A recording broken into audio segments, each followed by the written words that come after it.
అందరికీ నమస్కారం. స్వర్గీయ ఎన్టీ రామారావు గారు.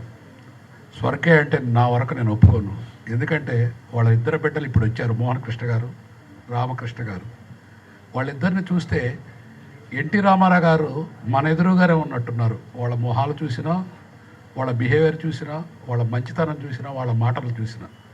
అందుకని గంధపు చెట్టు తన చుట్టూ సువాసనిస్తూ తన నరికే చెట్టుకు కూడా సువాసనిస్తుంది. అట్లానే రామారావు గారు లేకపోయినా వారి బిడ్డలు అన్ని రకాలుగా సొసైటీకి మంచి చేస్తూ, సినిమా ఇండస్ట్రీకి మంచి చేస్తూ, ఆయనకి ప్రతిరూపమైన బాలకృష్ణ గారు, సినిమా ఇండస్ట్రీలో ఎన్టీ రామారావు గారికి ప్రతిరూపమైన బాలకృష్ణ గారు 50 సంవత్సరాలు సినిమా ఇండస్ట్రీలో నటుడిగా పూర్తి చేసుకున్న సందర్భంగా మన తెలుగు ఫిల్మ్ ఇండస్ట్రీ మొత్తం ఏకతాటి మీద నించొని మా సాయశక్తుల కృషి చేసి ఎంత సంతోషంగా చేస్తామో మా అంతరాత్మకు తెలుసు.